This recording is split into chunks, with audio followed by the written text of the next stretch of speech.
stand up and let's pray. Party, is this a prayer? Kumain na ba ang lahat? Are you ready to learn today? Before you sit, please pick up those pieces of paper and arrange your chair properly. Now, you may take your seat. Is there any absent? Very good, class. So, before we proceed our discussion, we must know what is our class rules. So, Abigail, please read our class rules. Yes, thank you. Please take your seat. Number 1, be prepared for our class. Alam ko naman na lahat tayo ay pumasok dito upang maging handa sa ating mga talakayan upang makatulad sa ating mga i-discuss ngayong araw. Number 2 is raise your right hand when you want to speak. Alam naman natin na hindi maganda magpunggat sa isang estudyante na kung isisigaw lang natin ng ako po sa mas maganda po na itaas po natin ang ating hanap kamay upang tayo puhusin natin kung sumagot. Participate in any class activities. Sa lahat ng ating mga gagawin activities, alam ko sa sarili niyo na handa kayo makinig, handa kayo makipag-participate sa lahat ng activity na ating gagawin. Then number 4, follow the instruction. Mahalaga na masabi natin ang mga panuto na ating susundin upang maging tama ang ating mga gagawin. Number 5, be quiet when the teacher is talking. Hindi naman maganda pakinggan kung masabi tayo sa teacher habang nag-discuss siya. Dapat lagi po nasa puso at nasa isip natin kung ano yung gusto natin matutunan. Number 6, listen attentively when someone is reciting. Mas maganda na makinig din tayo sa opinion ng ating mga kaklase kung ano yung gusto nilang matutunan at kung ano yung opinion na gagawin nila. Finish the given class on time. Mahalaga ang bawat oras sa atin. Kaya dapat natin tapusin ang ating mga class na gagawin. So, before we proceed in our discussion, let's have a recall. This activity have two types of activity about our last topic. Last topic is, I discussed the properties of operation on activities.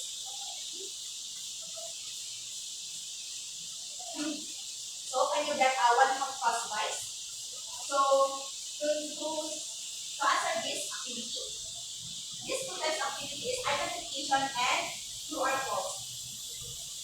You may now start your answer.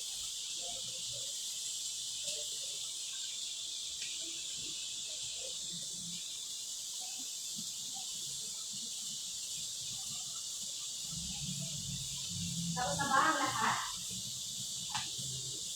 Now, can you exchange your paper in your seatmate? And let's have that in our activity. So, number 1 is 5 plus negative 5 is equal to 0. What kind of property is this? Hardy? Yes, very good. This is an identity property. The number 2, negative 7 plus 0 is negative 7. DM, what is your answer?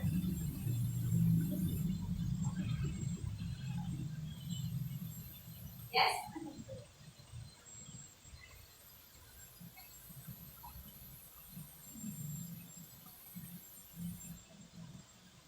I'm sorry to number 1 because it's inverse poverty. I'm sorry for my kamali. Then number 2 is identity property. Number 3 is commutative property. And number 4 is associative property. Number 5 is distributive property. Number 6 is true or false activity. Number 6 is the sum of two numbers. 2 integers is always an integers. What is your answer? Yes, very good. It is true. Number 2, the product of two integers is always greater than 0. What is your answer? Yes, very good. It is false. The number 3, 0 is the identity element for addition. Harley, what is your answer for number 3? Yes, very good. It is true. The number 4, 1 is the identity element for multiplication. It is true. And number 5 is every integer has an additive inverse, and it is true. Hugat na for next door. Hugat 9, 8. Yes, very good class. I know na may natutunan kayo about sa ating last topic.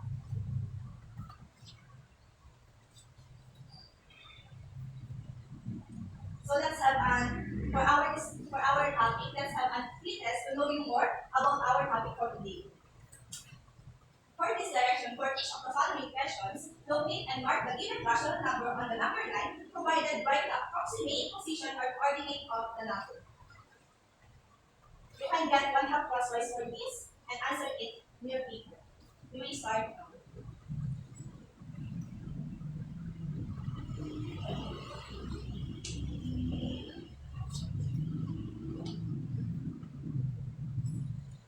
Are you done answering your paper? So let's try. Number one, AM is answered it on the board. Not the number 3/4 on the number line. So, saan natin ipag-plot yung 3/4 sa pagitan ba ng 1/2? Sa pagitan ba ng 1 and 2? Or sa pagitan ba ng 2 and 3? Yes, very good. Sa pagitan ito ng 1 and 2. Kasi 3/4, pag dinivide yun, it is the 0.75. Then number 2, what is your answer for number 2? Mark the point corresponding to -1 and 1/2 on the number line. Yes, that's correct. -1 and 1/2 in the number line is 1.5 to the number line. It is between the -1 and -2. Identify number 3. Identify the position of the number 0 on the number line. So, Abby, can you plot it on the board?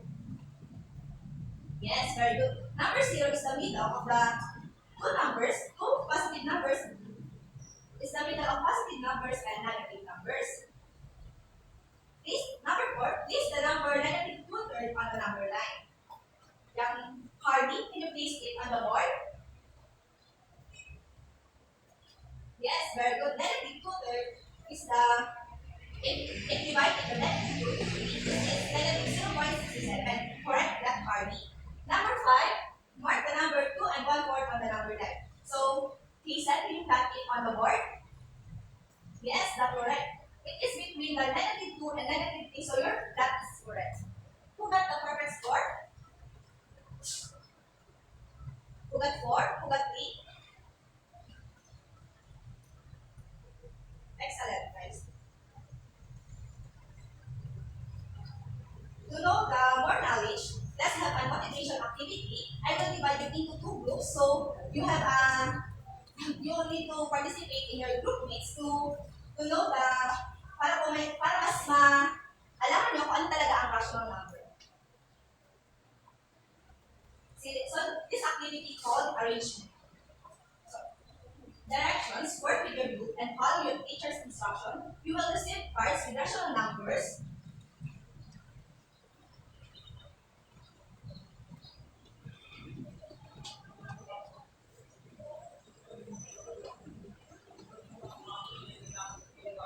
And place the numbers on the number line correct and be ready to explain your answer.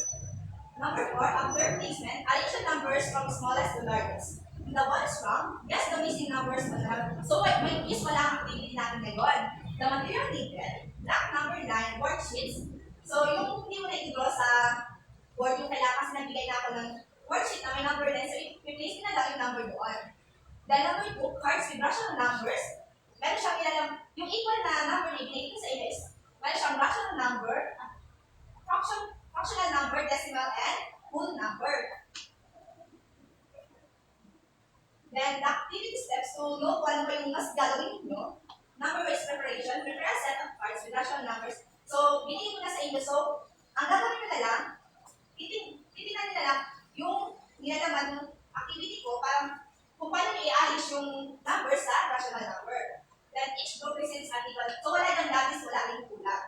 Round 1, placement challenge. Each group takes their place, placing the rational number cards on a large number line, drawn on the board or on the worksheets. Where a group places a card, they must explain any their number at that position. The other group can ask questions or suggest corrections. Round 2, ordinary place. Each group arranges their cards in order from smallest to largest. Groups then compare their ordering and discuss any differences. Bonus round, find the missing number. The teacher places several rational number on the number line but leaves some gaps. Groups take turns guessing which rational number fit best in the gaps and explain your distribution. So, are you ready? And ayos ba yung mechanics natin? Naintindihan ba? Yung pwede nyo lang gawin yung activity nyo.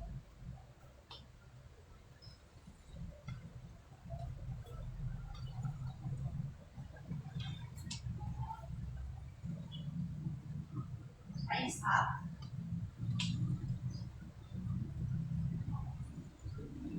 1, can you present your work on the board? Correct placement, but I will give you an quiz which is the negative 2 and negative 8. What is you, ano yung may lalagay nyo na mas prefer dun sa line na yun, yung binigay kong gap, kung ano yung mas malapit na number, kung ano yung mas maganda nilagay. Yes, very good. Negative 2 and negative can be done 2.50, negative 2.50. So next presenter, group 2. Can you present your work on the board?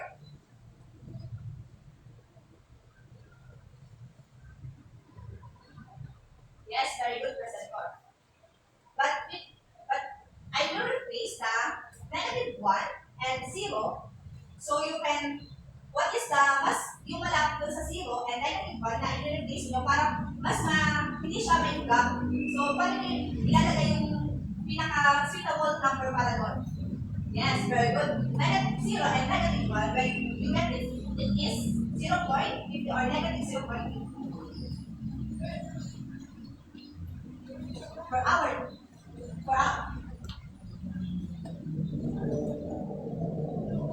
very good class. For our discussion, let's have our outline.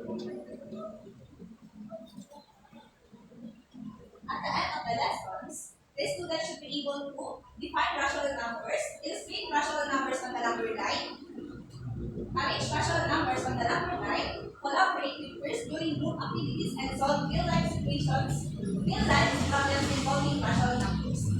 So before we tackle our lessons, let's have an Venn diagram. So, so you can answer what yung tunay na sa bawat activity natin, ilalagay niyo yung 4 words idea niyo about rational number.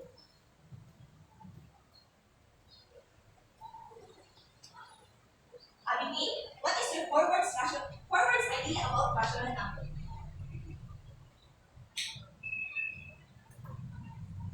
Yes, very good. Rational number can be positive or negative. It will Then the next one, rational number is placed in 0 at the center. Then next one, rational number given may gap siya para sa right number for the rational number in the number line. Then next, rational number can be a fraction or decimal point or a whole number.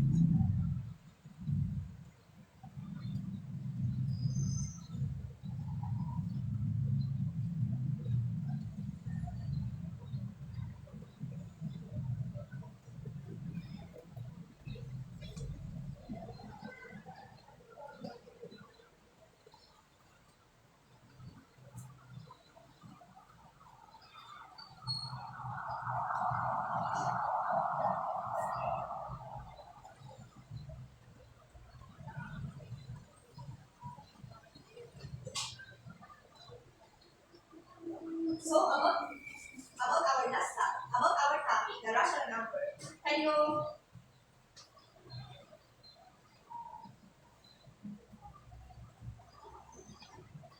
Mike, can you read what is rational number?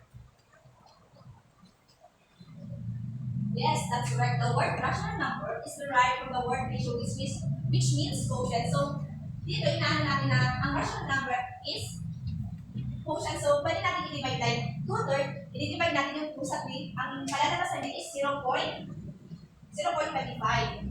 Then, rational numbers are numbers which can be written as a quotient of 2 integers into A over B, where B is not equal to 0. So, hindi naman natin may divide yung 2 over 0 kasi 0 pa rin yung kalalabasan niya.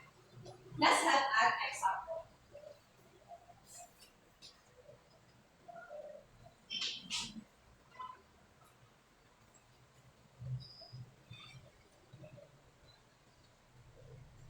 Example, locate 1/2 on the number line. Since 0 is less than 1/2, less than 1, plug 0 and 1 on the number line. Then, mag-draw tayo ng number line na meron siyang center na 0. Then, sa pagitan is 1, 2, 3. Then, sa kabila is -1, -2, and -2. It's the negative integers is to the left side and the positive integers is to the right side. Then, B, get the midpoint of the segment.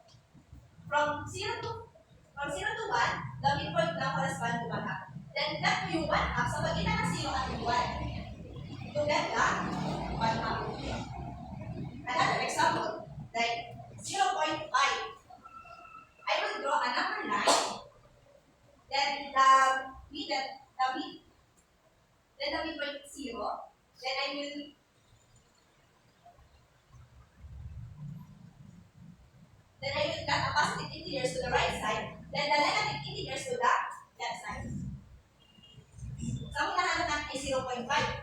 is that the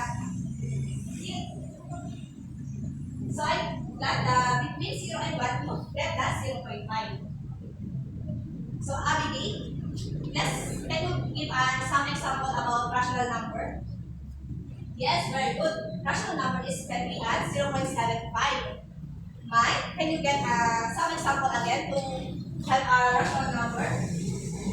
Yes, very good. Can we 2.25? But can you plot it on the board? Yes, very good. It is between 2 and 3 to get that 2.25. May clarification na tayo sa ating example. May gusto ba kayo malaman? So let's have another activity.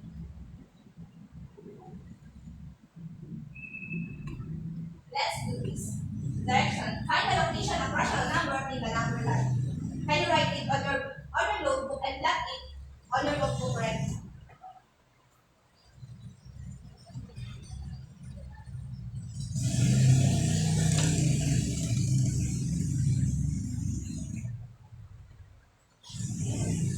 Tapos na ba ang lahat ng sagot? So, number 1, AF. Number 2, Mike. Number 3, Harley. Number 4, Kat. And number 5, Jan. Can you plot it on the board? To know what is 5 has on the number line, 3.25, 6.25, negative 0.05, and positive 4.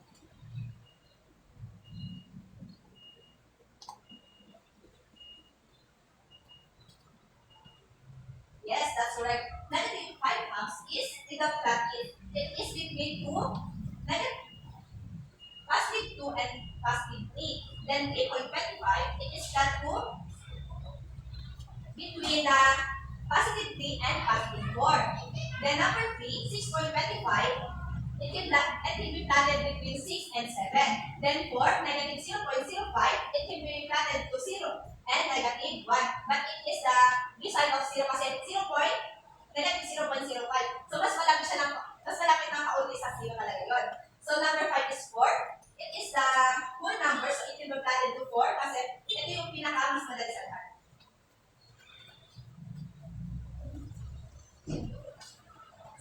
Who got 5? Who got 4? Yes, very good. So let's have another activity. It's called Masayan. Alam naman natin na ang math ay masaya talagang pag-aralan. So, can you get 1/2 crosswise?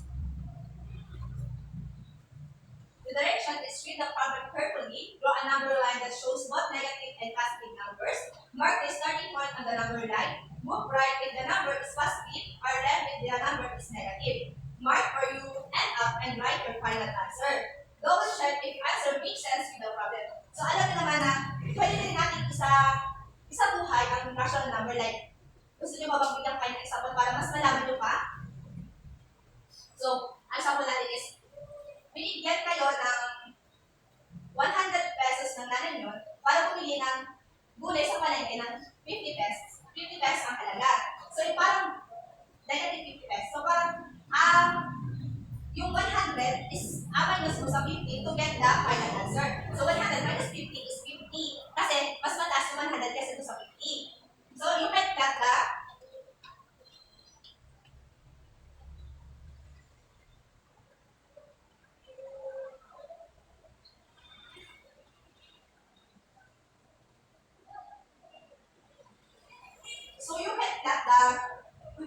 if 100 minus 50 is 50, you can get the 50 in that rational number. So, you can get a 1/2 crosswise to answer this activity.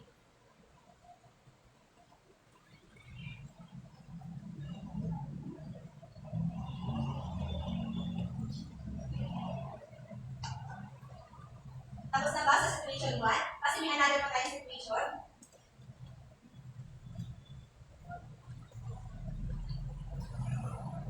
You can answer now the situation 2 and situation 3.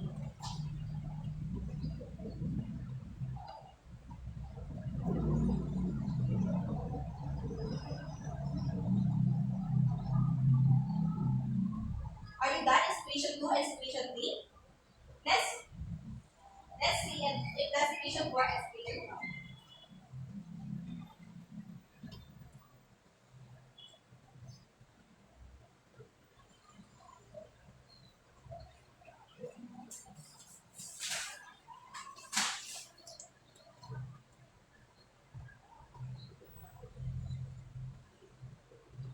times up. Exchange of paper in a city. Situation 1. Context whether changes can involve negatives.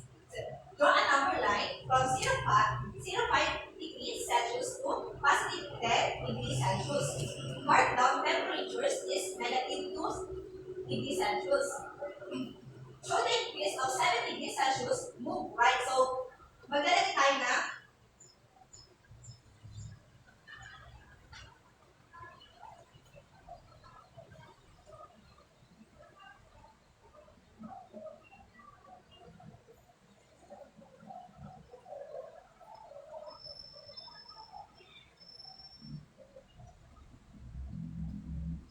so si Mark daw ay negative 2 degrees Celsius. Then, tumaas naman daw ng 7 degrees Celsius. So, ipagkat natin yung negative 2, then negative 7. Negative 2 plus 7 is positive 5 kasi mas mataas yung positive 7. So, the answer is 5 degrees Celsius.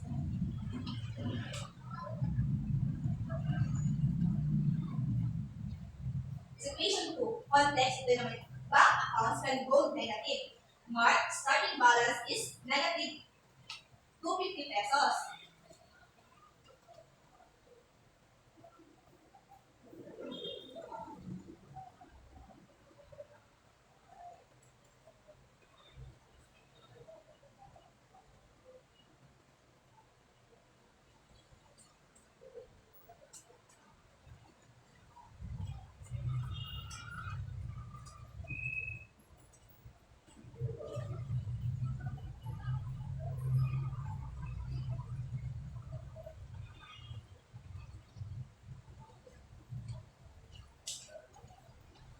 So si Mark daw ay may starting balance ng negative 250 pesos. So din siya sa gitna ng negative 200 at negative 300.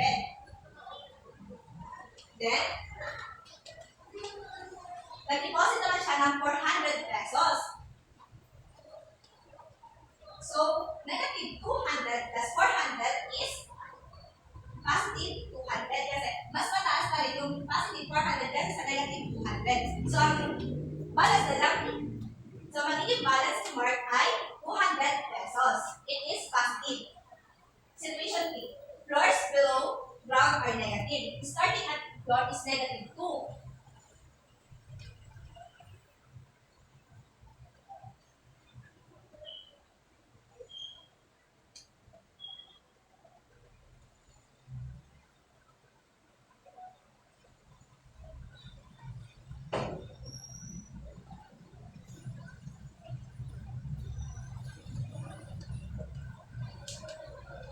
Then, the elevator moves 9 floors up. Pataas naman daw yung elevator ng 9 floor. So, negative 2 plus 9 is positive 7. So, ang magiging floor naman ni Mark is 7 floor.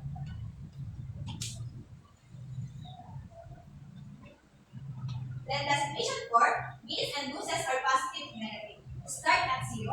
Then, quarterback is tackled at negative 8 yards. The next play, pass for positive 15 yards. So, Mark, the final position is negative 8 plus 15 is positive 7. So, the final position Mark is positive 7. Then, situation 5, owing money and receiving credits. Number 1 situation, starting debt is equal to negative 120 pesos. Then, you return items worth 80 pesos, credit equal to right. Then, Mark, the new balance is negative 120 plus 80 is negative 40 kasi mas mataas yung negative 120 dun sa 80. So, ang magiging balance ni Mark ay negative 40. So, parang may utang pa siya dun sa kanyang credit card.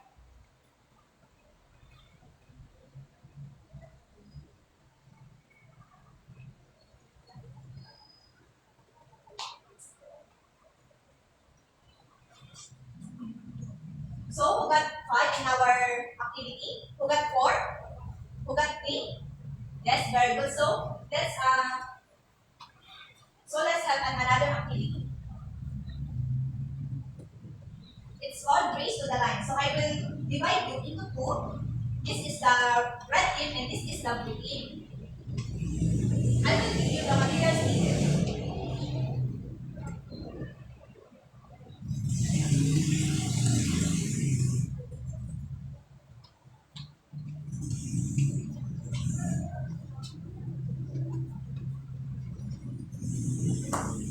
So I will divide it into two. So each team will take turns picking and placing numbers. This is the process. Prepare the number line. Draw a number line on the board from -5 to +5. So hindi na kayo need nag-draw kasi nagbigay na ako ng worksheet na meron na siyang number line. So given important points, meron na siyang isang palong niya, meron na siyang number na decimal, fraction, and whole number. The next is start the game. Each team begins. A member picks one card, decides if it's negative or non-negative. Kung ito ba ay positive integers ba o negative integers, and visit it on the correct side of the number line. Example, if the card is negative 3 halves, this total places it depth of 0 between -1 and -2. Then you can check the placement. The teacher confirms it.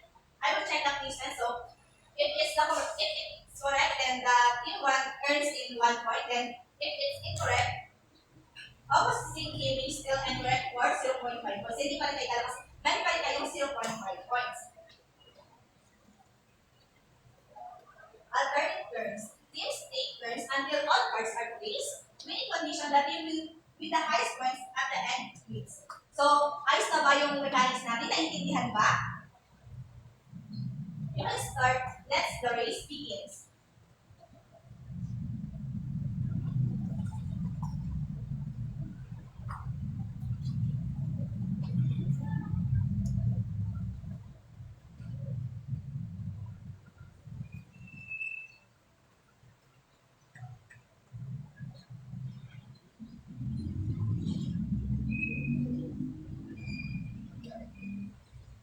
Time's up.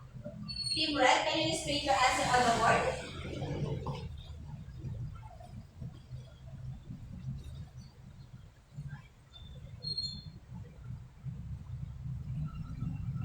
That's correct. Team Blue, can you present your work on the board?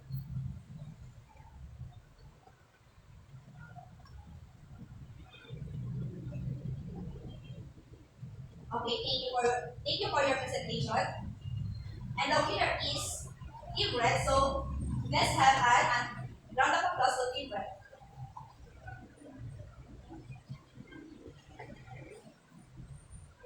So for this activity, I know na meron kayong matutunan at nalaman sa activity natin ginawa ngayong araw. To deepen your more knowledge, let's have another activity. It is an individual activity. That called is what did you discover on the number line? My key concept which is a guide questions, generalization statements, and apply. The guide question is you can answer what is your kung ano yung nalaman nyo sa ating, kung ano natutunan at nalaman nyo sa aking tinuro ngayong araw. You can answer it in your 1/2 crosswise.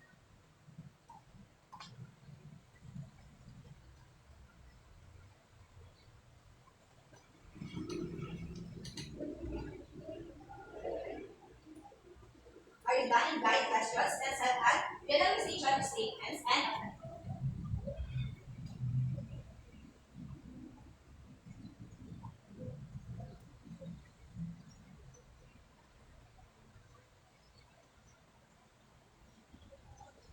Time's up.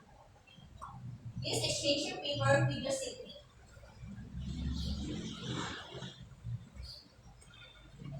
A is negative rational numbers are located to the left side of 0. So, sino yung nakatama sa letter A? Yes, very good. Letter B, positive rational numbers are located to the right side of 0. Then letter C, fractions with numerator smaller than denominator are between 0 and 1.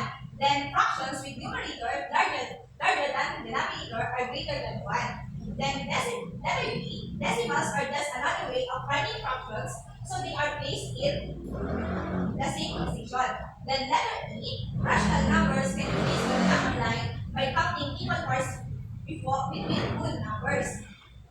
Letter F, negative rational numbers are always found to the left of 0. So ano naman natin, negative rational numbers talaga ay lagi nasa left side ng 0. Then letter B, positive rational numbers are always found to the right of 0. Then letter H, 0 is the center point between negative and positive. Ito yung pinaka-center na laging nakalaan talaga doon. Then letter I, every fraction or decimal has an exact place on the number line. So bawat number, meron talaga siyang place talaga doon na hindi naman pwedeng bago-bago natin bigla. For applying, you can see if you correct the left in the presentation.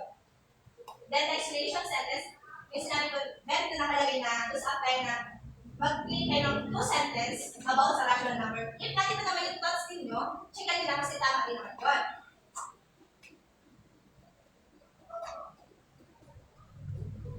Are you done? Hugat 5.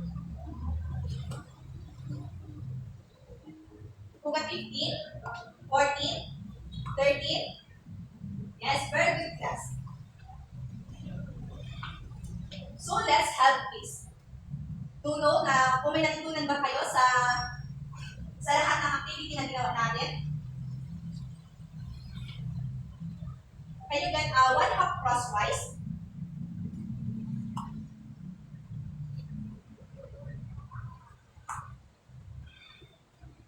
Directions. Answer the following. Write your answer in 1/2 crosswise sheet of paper. There's 3 types, which is multiple choice, true or false, and application and dating is 2 points each. You can answer now the multiple choice.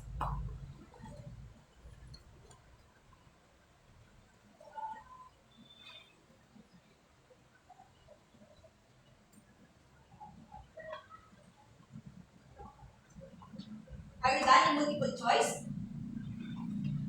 Let's see the part 2, the true or false.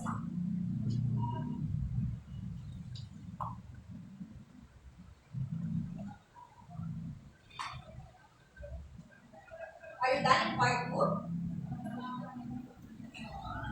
So we can para tayo sa part na tayo apply and dating.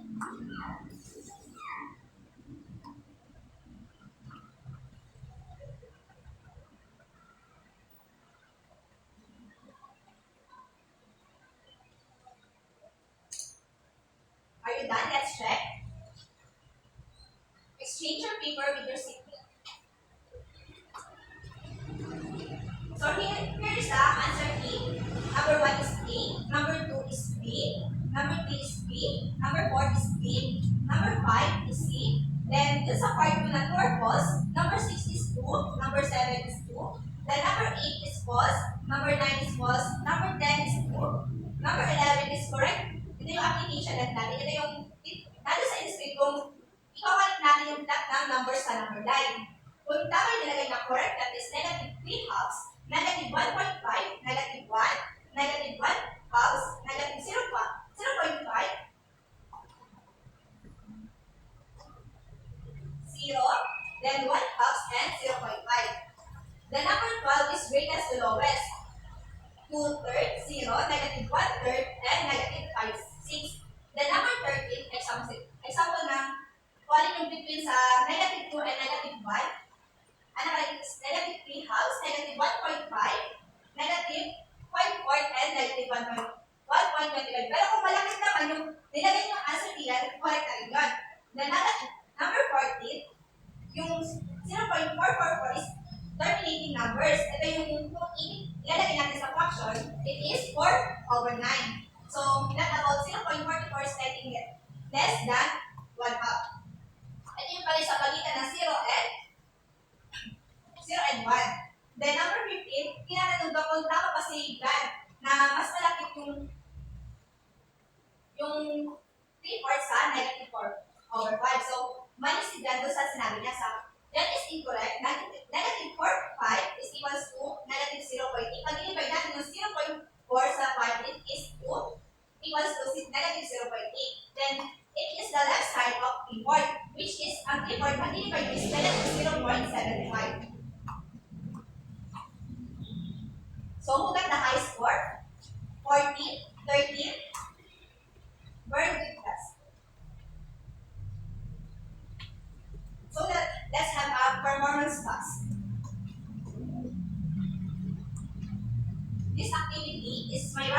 number story. Alam ko naman na lahat sa inyo ay may story sa bawat araw na ginawa, sa bawat araw na gagawin pa lang nila. Alam ko na meron silang story about dito. So, bibigyan lang natin ng pre-series story kung sa English, pure story talaga yung gagawin nyo, or sa Tagalog, dito na may practice. Ito, alagay nyo kung yung count na paglakad nyo, kung yung patong ng tibig nyo, kung gano'ng karami nakain nyo, kung next ba ng pizza yung nakain nyo, ilalagay nyo dito. Then,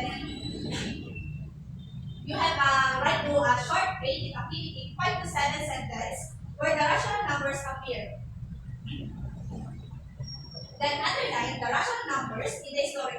In the story, and that them on the number line. Lahat ng rational numbers ay guguhitan nyo kung anong rational number yung gilap nyo.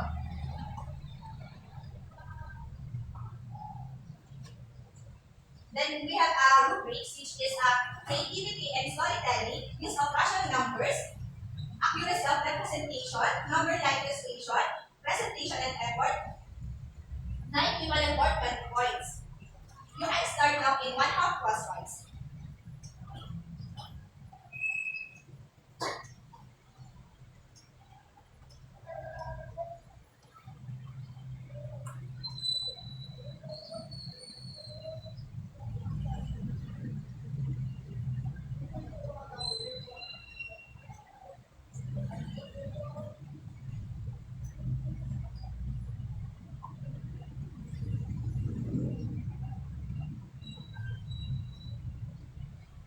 Are you done?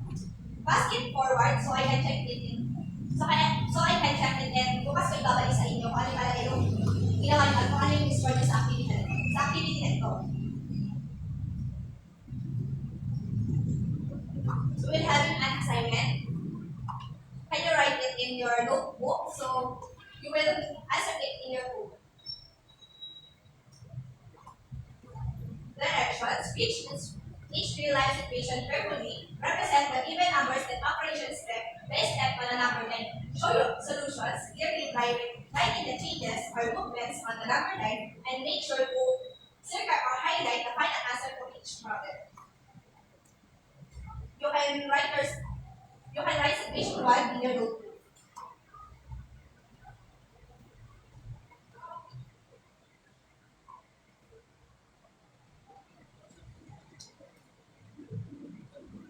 Are you done in situation 1?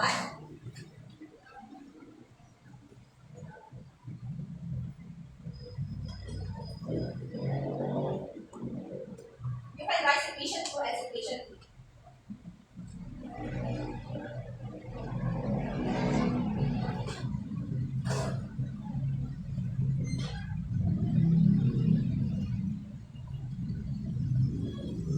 Are you done?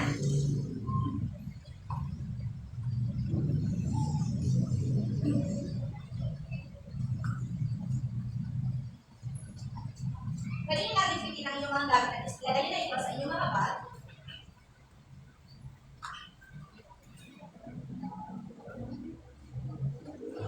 So I have a boots here. So every function has a place on the number line, just like every effort counts from the. So alam mo naman na fractions or numbers or decimal